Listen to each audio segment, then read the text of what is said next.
नमो अरिहन्ताणं नमो सिद्धाणं नमो आयुर्याणं नमो वज्रायाणं नमो लोये सवसाहुणं मङ्गलं भगवान् वीरो मङ्गलं गौतमो गणी मङ्गलं कुन्दकुन्दार्यो जैनधर्मोऽस्तु मङ्गलम् सर्वमङ्गलमाङ्गल्यं सर्वकल्याणकारकं प्रधानं सर्वधर्माणां जैनं जयतु शासनं जैनं जयतु शासनं। बोलो वितराग देव शास्त्र गुरु भगवान की जय। श्री समाधि मणि के ऊपर अपनी चर्चा चल रही है। पंडित श्री गुमानी राम जी ने जो समाधि मणि के ऊपर अपने विचार बताए हैं उसके माध्यम से अपनी चर्चा चल रही है। उसके अंतर में हमने अब तक देखा था कि पंडित जी ने आत्मा का स्वरूप और शरीर का स्वरूप और बाह्य में जो रागादि जो है उत्पन्न होते हैं उनका स्वरूप बताया था, और सबके स्वरूप के माध्यम से उन्होंने अपने चैतन्य स्वरूप की भिन्नता बताई थी। और भिन्नता बता के ये बताया था, जब दो द्रव्य भिन्न भिन्न हैं, जब शरीर भिन्न है और आत्मा भिन्न है, जब दो द्रव्य भिन्न भिन्न हैं तो फिर एक के नाश होने से दूसरे का नाश किस प्रकार से हो सकता है, यानी कि नहीं हो सकता है। यानी कि शरीर के नाश होने के माध्यम से आत्मा का नाश नहीं होता है। इसके लिए हे भव्य, तू तो समाधि मण में अंतर्मग्न हो, तो अपने साधना में अंतर्मग्न हो। वास्तव में समाधि का अर्थ तो साधना होती है। प्रत्येक जीव साधना में अंतर्मग्न हो, ऐसी पंडित जी की भावना है।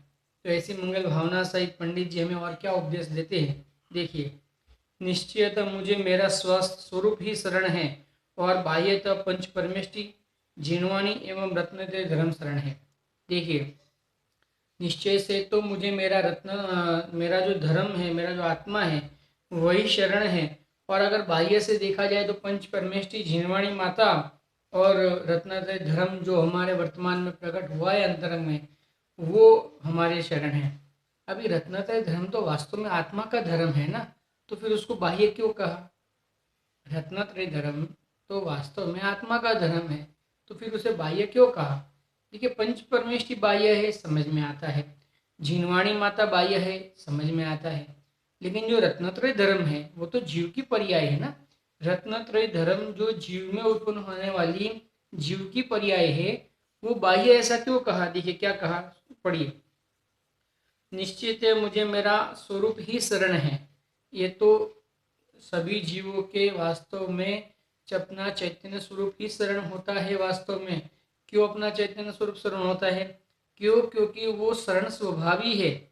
अपने को अपनी शरण दे, ऐसा उसका स्वभाव है। और अशरण स्वभावी भी है, यानी उसको पर के शरण की अपेक्षा नहीं है। वो स्वयं शरण में रह सकता है, ऐसा उसका वस्तु स्वरूप होने से आत्म जो अपना चैतन्य स्वभाव है उसको अपनी ही शरण है, अन्य किसी की शरण नहीं है। तो बाह्य में पंच परमेष्टि जिनवाणी और रत्नत्रय धर्म शरण है। तो रत्नत्रय धर्म को बाह्य क्यों कहा?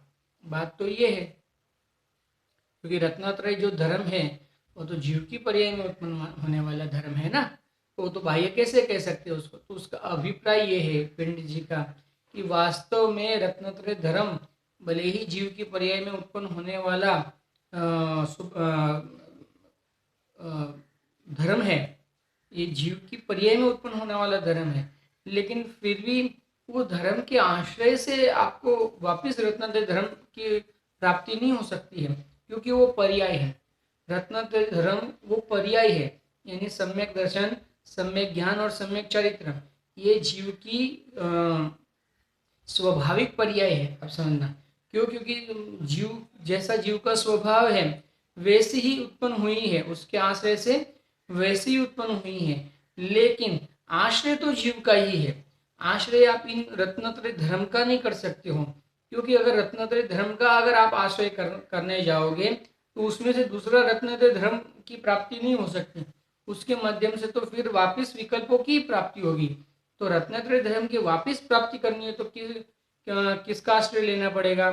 तो कहते हैं कि आपको चैतन्य स्वरूप का ही आश्रय लेना पड़ेगा, क्योंकि स्वरूप के आश्रय से ही द्रव्य के आश्रय से पर्याय उत्पन्न होती है, तो जो जैसा द्रव्य है, शुद्ध द्रव्य है, तो शुद्ध पर्याय उत्पन्न करनी है अगर आपको, तो आपको द्रव्य को शुद्ध देखना पड़ेगा। तो शुद्ध देखोगे तो पर्याय में शुद्धता की प्राप्ति होगी, है ना। वो गाथा भी है इस समय सर में, जो शुद्ध जाने आत्मा को वह शुद्धता को प्राप्त हो, अणशुद्ध जाने आत्मा को अणशुद्धता को प्राप्त हो।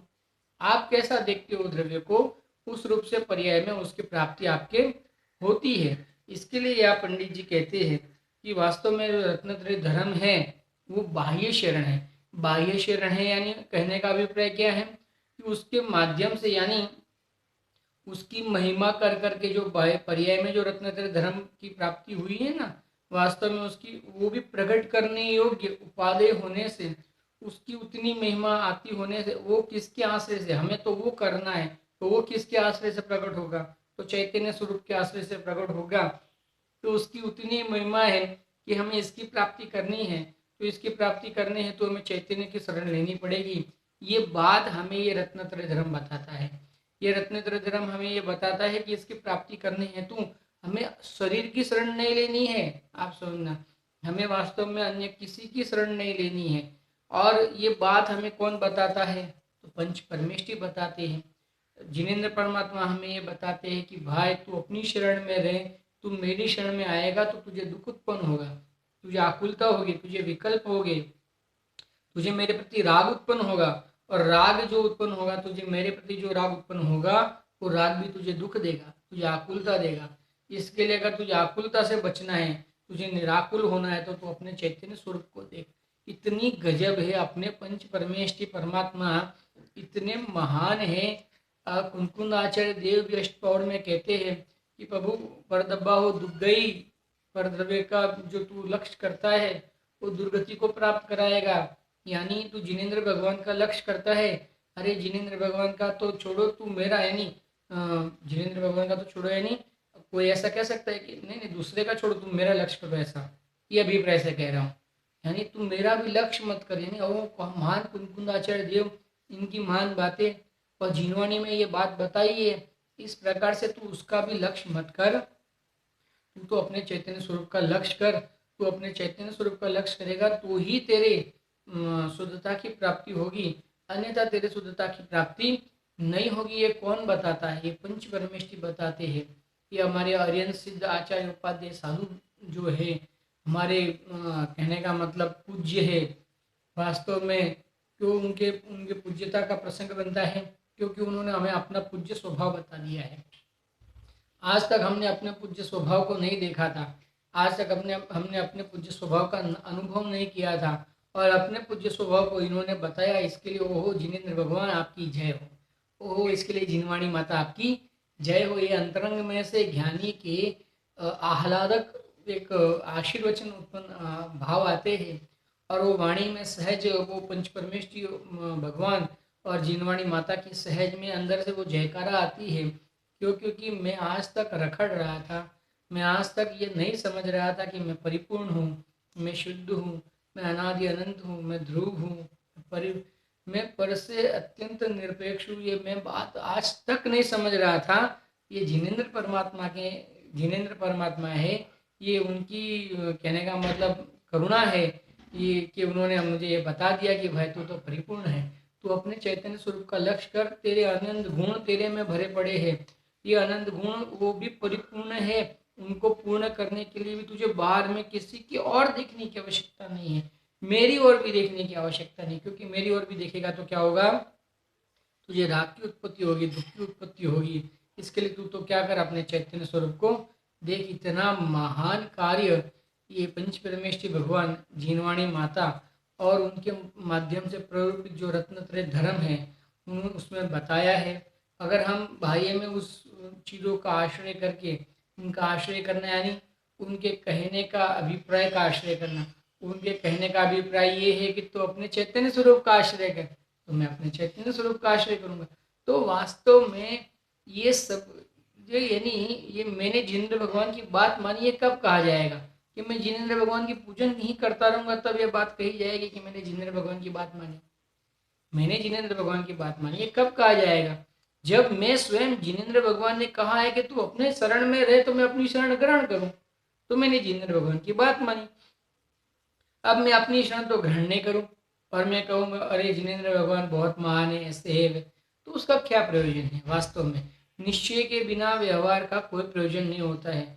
देखिए, व्यवहार का प्रयोजन नहीं होता ऐसा नहीं कहा, इसका गलत अर्थ नहीं निकालना। कोई कहता है कि सर्वथा अप्रयोजन, अरे निश्चय के सहित प्रयोजनवान है। आप समझना, निश्चय के सहित व्यवहार प्रयोजनवान है, निश्चय के रहित व्यवहार अप्रयोजनवान है। आप समझना, निश्चय के सहित व्यवहार प्रयोजनवान क्यों है? क्योंकि व्यवहार बार बार हमें अपनी अपूर्णता का ख्याल दिलाते जाएगा कि अभी भी इतनी अपूर्णता है तो तू और इतना आश्रय अपने चैतन्य स्वरूप का आश्रय ले, और इतनी अपूर्णता है तो और तू अपने चैतन्य स्वरूप का इतना आश्रय ले। तो हम बार बार और पुरुषार्थ बढ़ाते जाएंगे, पुरुषार्थ बढ़ाते जाएंगे और अपने चैतन्य स्वरूप की और अनुभूति और उसमें मग्नता बढ़ाते जाएंगे कि जिसके माध्यम से हम फिर कभी बाहर नहीं आ पाएंगे। तो इसलिए निश्चय के साथ में वास्तव में व्यवहार की महानता है, वास्तव में उसके साथ में व्यवहार की उपयोगिता है। उसके बिना व्यवहार बिल्कुल उपयोगी नहीं है। यानी कोई ऐसा कह सकता है लेकिन शुरू में तो जिसके अभी निश्चय उत्पन्न नहीं हुआ तो क्या करे? अरे भाई, वो भले व्यवहार में रहे, बात नहीं है, लेकिन आप आपके अंतरंग में ध्येय तो बनाओ उस चैतन्य स्वरूप की आराधना का। क्योंकि अगर ध्येय, देखिए कोई भी कार्य ध्येय के सहित होता है। अगर आपके ध्येय नहीं होगा तो बिना ध्येय के कोई कार्य नहीं होता है। जैसे कभी कभी हम कहते भी हैं कि आपने ये कार्य क्यों किया, क्या प्रयोजन था आपके ये कार्य करने का? और अगला अगला वाला ऐसा कहता है कि नहीं नहीं मैंने तो ऐसे ही कहा। तो क्या कहते हैं लोग, मूर्ख है, बिना प्रयोजन कोई कार्य करता है क्या? तू अपने जीवन का कोई लक्ष्य तो बना, कोई ध्येय तो बना। जैसे अपना बच्चा हो, वो पढ़ाई करता हो और वो 11-12 घंटा पढ़ाई करे, फिर हम उसको कहे कि भाई तुझे कौन सी लाइन में जाना है, तुझे कौन सी फील्ड में जाना है पढ़ाई की। वो कहे नहीं अभी तक मैंने नक्की नहीं किया, मैं 11-12 घंटा पढ़ता हूँ लेकिन अभी तक मैंने नक्की नहीं किया। तो अपन क्या कहते हैं, ऐसा नहीं चलता है भैया। लक्ष्य नक्की करना पड़ेगा, तुझे तय तो करना पड़ेगा कि तुझे क्या होना है। उसके सहित अगर तू पढ़ाई करेगा तो तेरी वो पढ़ाई जो है वो कार्यकारी होगी। देखिए क्यों? क्योंकि 12 घंटा पढ़ेगा, अगर मैथ्स 12 घंटा पढ़ेगा और बनना है डॉक्टर तो फिर कैसे कार्य होगा? उसके लिए 12 घंटा आपको जो बायोलॉजी आदि जो शरीर के जो विज्ञान है, शरीर विज्ञान है, उसके बारे में पढ़ना पड़ेगा। और आपको अगर सीए बनना है और आप 12 घंटा शरीर विज्ञान के बारे में पढ़ो, 12 घंटा तक, बोलो बन पाओगे आप सीए? क्यों नहीं बन पाओगे? क्योंकि आपका ध्येय आपने नक्की नहीं किया था। आप पढ़ रहे हो, आप कार्य तो कर रहे हो, लेकिन वास्तव में बिना ध्येय के जो गाड़ी चलती है ना, वो बिना ध्येय के जो गाड़ी चलती है वो अपने स्थान पर नहीं पहुंचती है, वो अपने गंतव्य को प्राप्त नहीं होती है। इसके लिए आचार्य देव ऐसा पंडित जी आप ऐसा कहते हैं कि ये बाह्य शरण है वास्तव में। देखिए क्या कहते हैं, और मुझे इनके अतिरिक्त स्वप्न में भी और कुछ वस्तु शरण नहीं है। स्वप्न में भी और कुछ वस्तु मुझे शरण नहीं है, ऐसा पंडित जी कहते हैं। तो हमें भी अब नक्की करना चाहिए कि मुझे और वास्तव में स्वप्न में भी और कुछ शरण नहीं होना चाहिए। ऐसा मैंने नियम लिया है। क्या कहते हैं, ऐसा मैंने नियम लिया है। सम्यक दृष्टि पुरुष ऐसा नियम कर स्वरूप में उपयोग लगावे और उसमें उपयोग नहीं लगे तो अरिहंत और सिद्ध के, देखिए कहा यहाँ पे पंडित जी ने, सम्यक दृष्टि पुरुष ऐसा नियम करके स्वरूप में उपयोग लगावे। देखो अभिप्राय, उसका ध्येय तो स्वरूप में उपयोग लगाना है, लेकिन अगर स्वरूप में उपयोग नहीं लगे तो अरिहंत और सिद्ध स्वरूप का अवलोकन करें। आर्यन भगवान के और सिद्ध भगवान के स्वरूप का अवलोकन करे, उनके द्रव्य गुण का विचार करे। जो जानता अरिहंत को गुण द्रव्य और पर्याय पने, वो जानता निज आत्म को और मोह का तब क्षय करे। है ना? मोह का क्षय कब करेगा? जब अपने स्वरूप को जानेगा वास्तव में। और अपने स्वरूप को किस प्रकार से जानेगा? अगर पुरुषार्थ नहीं चल पाता है शुद्ध उपयोग का, तो अरिहंत और सिद्ध भगवान के स्वरूप के माध्यम से उनके स्वरूप का ज्ञान करके अपने स्वरूप का ज्ञान करता है। यानी वास्तव में वो परद्रव्य का, यानी ये पंच परमेष्टि का भी ज्ञान क्यों करना? क्यों? अपने स्वरूप का ज्ञान करने के लिए करना। इसके लिए तो कार्यकारी है, इसके लिए तो प्रयोजनभूत है। लेकिन आपको अगर अपने चैतन्य स्वरूप की आराधना नहीं करनी हो और मात्रा पंच परमेष्टि के स्वरूप को जानते रहे, वो कोई कार्यकारी नहीं है। आप कोई कहे पुण्य तो बन जाएगा ना, ऐसा क्यों कहते हो? तो गुरुदेव श्री ने ऐसा लिया है समय सार के प्रवचनों में, कई बार ऐसा कहा है। हाँ, संसार बढ़ाने के लिए कार्यकारी तो है, सर्वथा कार्यकारी नहीं, ऐसा कैसे कह सकते? संसार बढ़ाने के लिए कार्यकारी है, उस जीव का संसार बढ़ेगा। बहुत कड़क बात है, कठिन बात है, लेकिन क्या करें, वस्तु स्वरूप तो ऐसा ही है। यानी कठिन इसके लिए है कि हमने धारणा में ये मान के रखा है, ये धारणा जो है उसको बदली करनी पड़ेगी। हमें अपना ध्येय नक्की करना पड़ेगा, अपने चैतन्य स्वरूप की आराधना उसको ध्येय बनाना पड़ेगा। अगर नहीं बनाया हो तो उसको ध्येय बनाओ, और वो ध्येय बनाने के माध्यम से आप स्वरूप की साधना करो, स्वरूप को पढ़ो।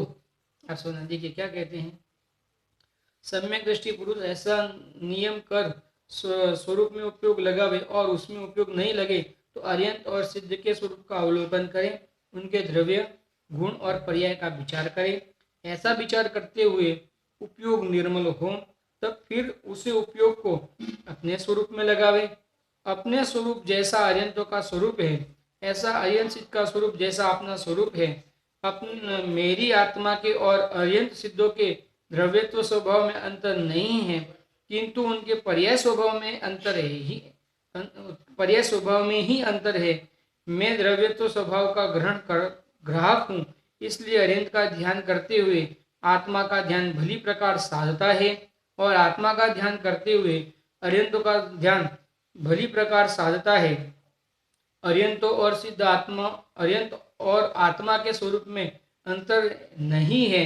चाहे अर्यंत का ध्यान करो या चाहे आत्मा का ध्यान करो, दोनों ही समान है।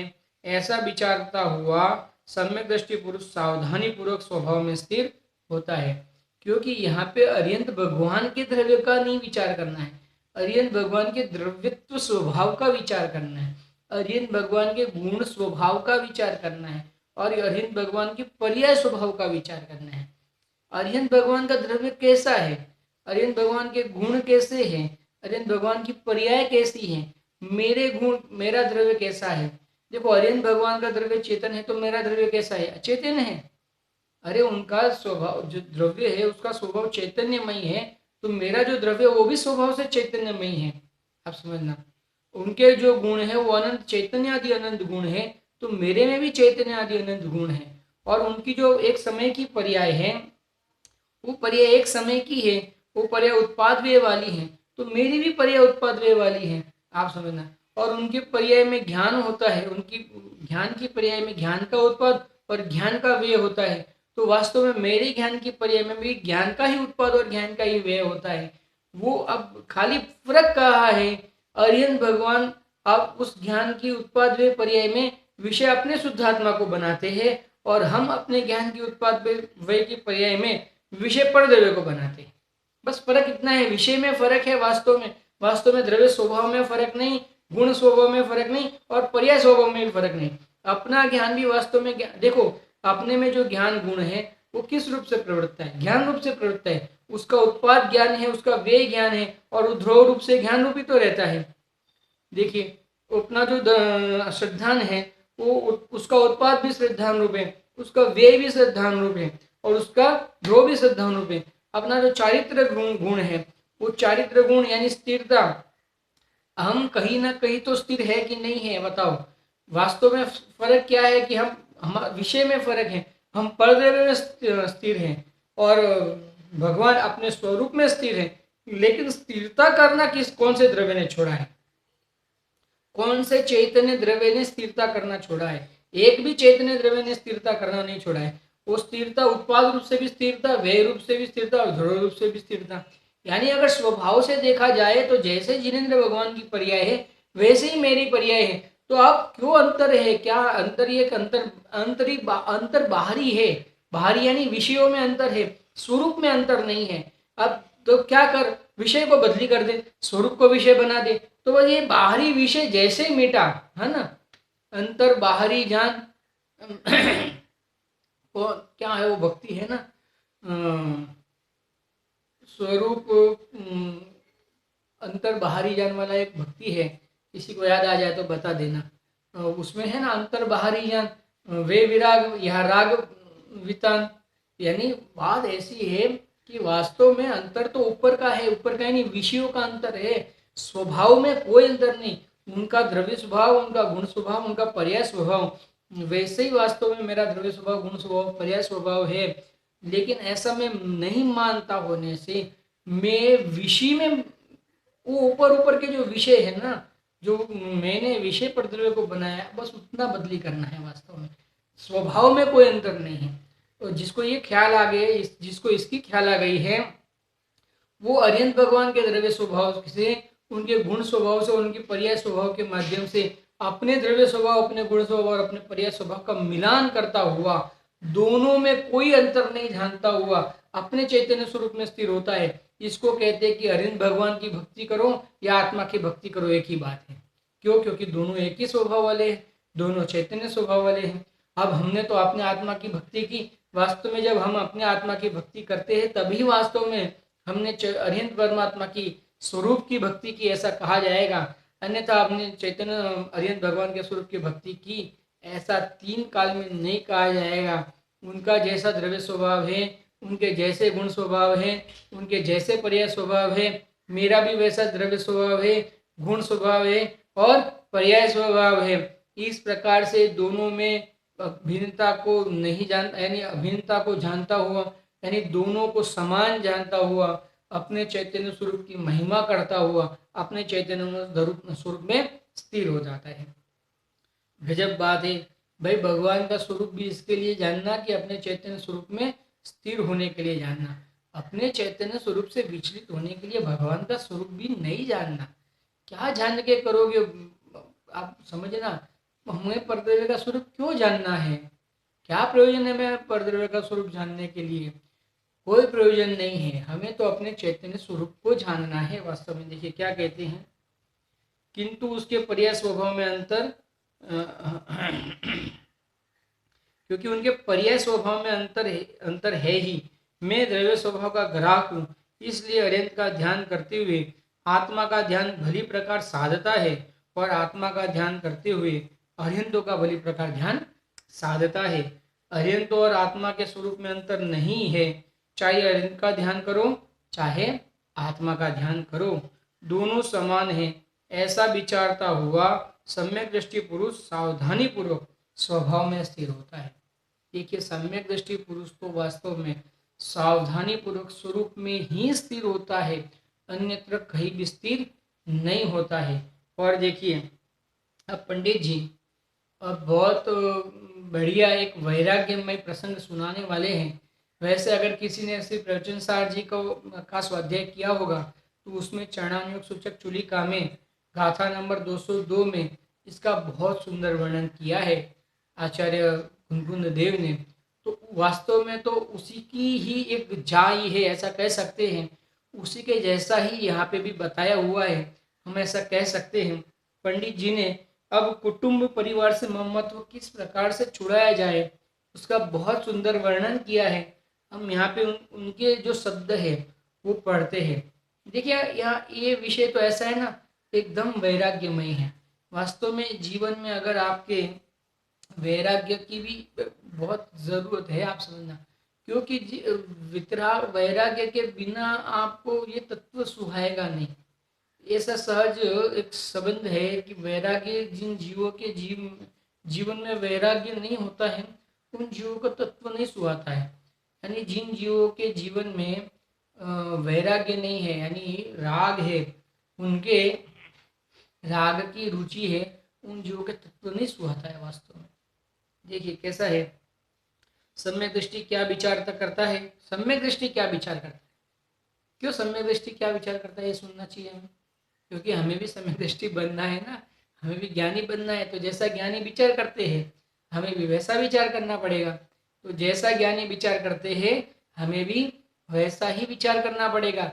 इसके लिए सम्यक दृष्टि क्या सोचते हैं, हमको ये सोचना पड़ेगा कि सम्यक दृष्टि क्या सोचते हैं, क्योंकि हमें उनके जैसा सोचना है।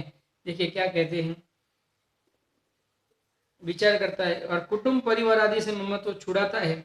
सो कहते हैं वह सबसे पहले अपने माता पिता को समझाता है। देखो, समाधि लेने के समय वास्तव में दीक्षा ग्रहण करने के समय भी अपने माता पिता आदि से अनुमति लेते हैं, वैसे भी समाधि मरण के काल में भी अपने माता पिता स्त्री पुत्र आदि से हाँ हम क्या करते हैं, रजा लेते हैं समाधि मरण की। क्यों? क्यों करते हैं? क्योंकि एक तो वो भी धर्म मार्ग में लग जाए, एक बात है। क्योंकि अगर धर्म मार्ग में नहीं लगे हो तो अपने जो वैराग्य अंदर में उमड़ा है, वो वैराग्य का ज्ञान करके ये भी इस मार्ग में लग जाए, एक बात। और दूसरा, अगर वे दूसरा कि उनको भी ये वस्तु स्वरूप का ख्याल में आ जाए कि अब मुझे अन्य किसी प्रयोजन के लिए परेशान मत करना, मैं अपनी साधना करने के लिए स्थिर हुआ हूँ। तो अब जो पहले पूछना हो अगर आपको तो पूछ लेना बाह्य सहयोग आदि के लिए, फिर मुझे परेशान मत करना ऐसा। अब मैंने रजा ले ली, अब मैं आपसे छूट गया तो आप मुझे किसी कारण के लिए भी आपको अगर सुनाना है तो धर्म के 2-4 शब्द सुनाना, बाकी अन्य किसी भी प्रयोजनार्थ मेरे साथ आप नहीं आना या मुझे नहीं मिलना। इसके लिए भी दो बात होती है, एक तो वो लोग भी धर्म के मार्ग में लगे, समाधि मरण का स्वरूप समझ के वो वर्तमान समय से ही साधना में लग जाए, वैराग्य में लग जाए, संयम आदि में को प्रकट करने में लग जाए, एक बात। और दूसरा, अगर वो लोग लगे या नहीं लगे, वो तो अगर लग जाए तो अच्छी बात है, नहीं लगे तो उनका होनहार उनकी। लेकिन एक है कि फिर हमें आप परेशान न करें। हमने तो आपसे छूट ले ली है, रजा ले ली है, अब आप आपकी जानो, हम हमारी जाने। इस प्रकार से वास्तव में वो इस प्रकार से निवृत्ति लेते हैं। तो देखिए, पिता को और माता को क्या समझाते हैं, कहो इस शरीर के माता पिता। क्या कहा? शरीर के माता पिता होते, आत्मा का माता पिता नहीं होता है। देखिए, आप ये अच्छी तरह जानते हो कि यह शरीर इतने दिन तक तुम्हारा था, अब तुम्हारा नहीं है। मेरा तो बात ही नहीं है, ये शरीर मेरा है ये तो बात ही नहीं है। ये शरीर तुम्हारे से उत्पन्न हुआ था, यानी तुम्हारे शरीर से उत्पन्न हुआ था। अब ये शरीर तुम्हारा अब तक तो था, अब तुम्हारा नहीं है। देखिए, अब इसकी आयु पूरी होने वाली है, गजब है। सो किसी के रखने से ये रहेगा नहीं और आ जा सकता नहीं। इसकी इतनी ही स्थिति है, शरीर की इतनी ही स्थिति है। सो अब इससे ममत्व छोड़ो। सो अब इससे क्या करो? ममत्व छोड़ो। आप शरीर के प्रति का ममत्व छोड़ो। किसके? अरे आप मेरे शरीर के प्रति का तो ममत्व छोड़ो, आप अपने ये बता के क्या कहते हैं, आप अपने शरीर के प्रति का भी ममत्व को छोड़ो। देखिए क्या कहते हैं, इसकी इतनी ही स्थिति है, सो अब इससे ममत्व छोड़ो। अब इससे ममत्व करने से क्या लाभ? अब इससे प्रीति करना दुख ही का कारण है। इससे प्रीति करना क्या है? दुख का ही कारण है। क्यों? क्योंकि आप इससे प्रीति करोगे, आप इसको रखना चाहोगे, लेकिन ये रहेगा नहीं ना, इसका रहना संभव नहीं है। अब इससे प्रीति करना दुख ही का कारण है। इंद्रादिक देवों की शरीर पर्याय भी विनाशिक है। इंद्रादिक देवों की भी शरीर पर्याय विनाशिक है। अब मेरी क्या बिसात, अब समझना। जब मृत्यु समय आवे तब इंद्रादिक देव भी दुखी होकर मुंह ताकते रह जाते हैं और अन्य देवों के देखते देखते काल के किंकर उन्हें उठा ले जाते हैं। और किसी की यह शक्ति नहीं है कि काल के किंकरों से उन्हें क्षण मात्र भी रोक ले। इस प्रकार ये काल के किंकर एक एक करके सबको ले जाएंगे। जो अज्ञानवश होकर काल के अधीन रहेंगे, उनकी यही गति होगी। सो तुम मोह के वश होकर इस पराये शरीर से ममत्व करते हो और उसे रखना चाहते हो। तुम्हारे मोह के वश होने से संसार का चरित्र झूठा नहीं लगता है। दूसरे का शरीर रखना तो दूर, तुम अपना शरीर तो पहले रखो, फिर औरों के शरीर के रखने का उपाय करना। आपकी भी तो यह भ्रम बुद्धि है, सो व्यर्थ ही दुख का कारण है, किंतु यह प्रत्यक्ष होते हुए भी तुम्हें नहीं दिख रहा है। क्या कहते हैं, हे माता पिता, जब इंद्रों के शरीर को भी रखने में वो समर्थ नहीं है, जब काल आ जाता है, मृत्यु का काल समीप आ जाता है, तब उनका शरीर भी जो है वो विनाश को प्राप्त होता है। किसी में भी ये ताकत नहीं है कि वो अपने शरीर को एक क्षण भी ज़्यादा टिकाए रखें। जब किसी में सामर्थ्य नहीं है तो आप क्यों व्यर्थ प्रयास करते हो मेरे शरीर को और आपके शरीर को टिकाए रखने के लिए? आप ये व्यर्थ प्रयास मत करो और क्या करो, अपने स्वरूप की आराधना करो। देखिए, हर जीव को अपने स्वरूप की आराधना करनी चाहिए, हर जीव को अपने स्वरूप की साधना करनी चाहिए। चर्चा, व्यर्थ चर्चा का मुंह छोड़ो। इसी प्रकार से देखिए, आज हम ये समाधि मरण का विषय यहाँ पे समाप्त करने हेतु अब इसको थोड़ा सा निपटा देंगे फास्ट। अपनी पत्नी को भी ऐसा कहते हैं कि ये शरीर के रमाने ये शरीर को अब तक, ये शरीर को रमाने वाली स्त्री की आत्मा, तू ये शरीर को रमा सकती नहीं है। अब तक तूने इस शरीर को रमाया, ऐसी जो तेरी ये भ्रम बुद्धि है उसको छोड़ दे, और इसको अब तू रमा नहीं सकती है। पहले भी रमा नहीं सकती थी, आगे भी रमा नहीं पाएगी। ऐसा वस्तु का स्वरूप का ये शरीर, शरीर के स्वरूप का स्वरूप, शरीर के स्वरूप को जानकर तू क्या कर, मेरे शरीर के प्रति के ममत्व का त्याग कर। वैसे पुत्र को कहते हैं कि तू इस शरीर से उत्पन्न हुआ, जो तेरा जो शरीर है उसमें रहने वाले आत्मा तू ये जान कि ये शरीर से तेरा शरीर उत्पन्न नहीं हुआ है, इसके लिए ये शरीर का ममत्व छोड़ दे।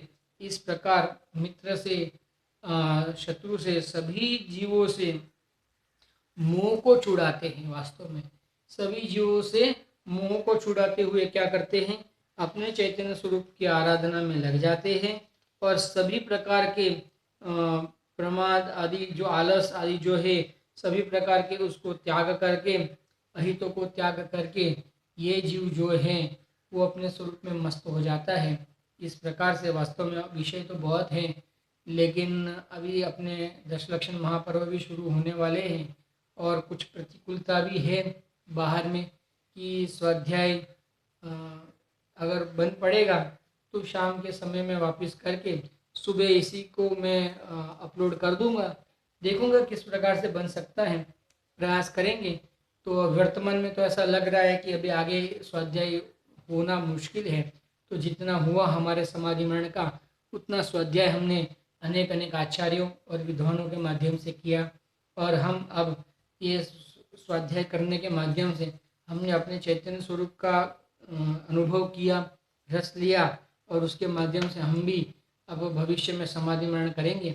ऐसी मंगल भावना पूर्वक अभी के वक्तव्य को यहाँ पे समाप्त करता हूँ। ओम नमः सिद्धेभ्यो।